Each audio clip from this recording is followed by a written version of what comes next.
All right, he has been briefed, but is he on board to Republican Senator Lindsey Graham on whether he's going to support the president's new strategy to battle ISIS? Senator, an honor to have you. Obviously, on fast-changing developments today that puts ISIS in a whole even worse light. But you're for giving the president wide room to get tough on ISIS. Do you think he will? And do you think this is the means by which he will? No, I don't think he wants to win. I think he wants to get this problem, pass it on to the next president. His strategy to degrade and destroy ISIL won't work. I really, honest to God, want to destroy these guys. After today, shouldn't everybody on the planet want to destroy these guys? I asked the White House a simple question. If we train the Free Syrian Army, as we should, to go back into Syria to take on ISIL, what will we do if Assad starts barrel bombing the army we trained? Can we stop his Air Force from destroying the people we trained? And they said no. So if you're not willing to deal with the Assad air threat against the people you send on the ground, you're going to lose. So when the president says something, as he did before we got confirmation of Kayla's death, Senator, that ISIL is a hateful and abhorrent terrorist group whose actions stand in stark contrast to the spirit of people like Kayla, do you feel that's an empty statement? Do you feel that he's got to show more anger about it, or what? Well, number one, I agree that the biggest contrast in modern times is the way this young lady lived her life and the radical Islamist who killed her. My belief about the president is he's overwhelmed by the situation he finds himself in. He's more worried about negotiating with the Iranians and dealing with their nuclear program than he is destroying ISIL. The reason he will not take Assad on is because he's afraid that will get the Iranians mad and somehow screw up the deal with Iran regarding their nuclear program. I'm here to tell your audience, there is no Arab army going in on the ground in Syria just to fight ISIL. They're not going to fight ISIL and let Assad stay in power and give Syria to the Iranians. And Obama just doesn't want to take on the Ayatollahs. But many can argue it within your own party, Senator. Republicans are similarly divided. Ted Cruz doesn't want American boots on the ground. You seem to be intimating that you'd be open to that. Definitely. So where is the Republican Party on this? Well, I know where Lindsey Graham is. I'm where the generals tell me I need to be. Do you know Jack Keane? Have you had him on your show? Absolutely, many times.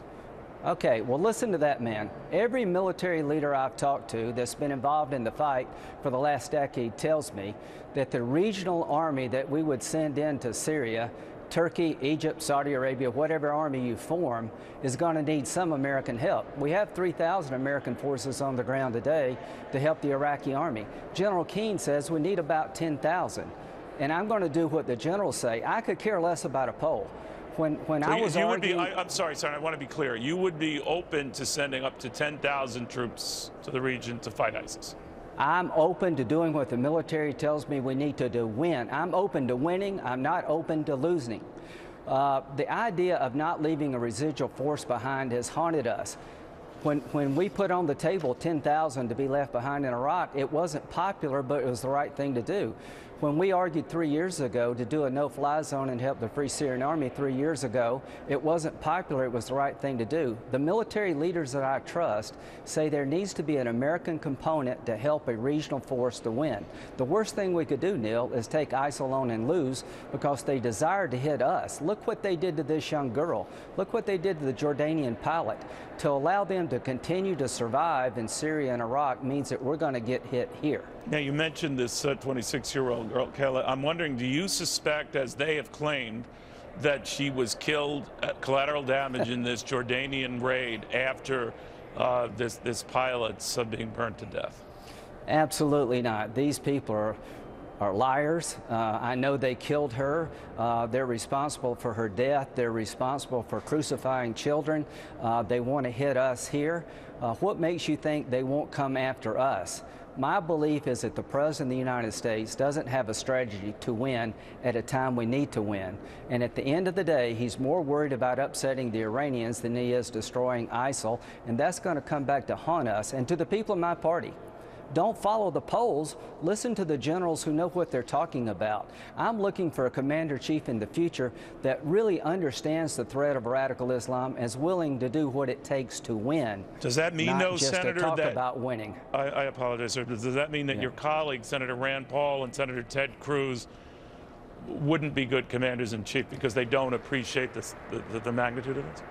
I think anybody who suggests that an Arab army that doesn't exist can go into Syria without some American help doesn't understand the capabilities of Arab armies. I'm here to say that to suggest that the Iraqis by themselves can deal with this problem without some American help doesn't make sense to me. Tell me how we do this without some American capacity on the ground because of the capability gap. Someone suggested that the Kurds, the Peshmerga, could go into Syria and deal with ISIL. If you know anything about the Mideast, there is no way a Kurdish force is going to go into Syria. So the people who suggest you can do this differently than the generals are recommending, please tell me how. You know, Senator, I had your colleague and friend, John McCain, who's very aggressively pushing your candidacy for president, I might say. But he was mentioning the one thing he likes about you is your no-nonsense stance when it comes to dealing with these elements abroad and even down to how we respond to what's going on in the Ukraine. But the rap against hardliners, I guess, is you're lumped together to call, is that you're trigger happy and you're going to get us in more protracted wars. And I know you say you don't pay attention to the polls, but some of your colleagues who are similarly interested in running for president do, and they think that the American appetite for this stuff is gone. What do you say? I say America is desiring to be led, desirous of being led. I think Americans fear radical Islam.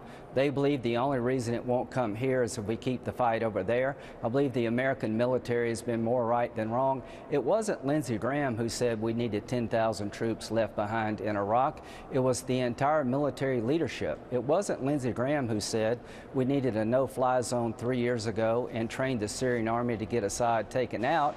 It was the entire national security team of President Barack Obama. I have been to the Mideast more times than I can count. I understand the lay of the land, and I desire to win. And sometimes it takes leading to win. And leading from behind gets a lot of people killed. And I'm not going to be that kind of leader. Senator Lindsey Graham, thank you very, very much. Thank you.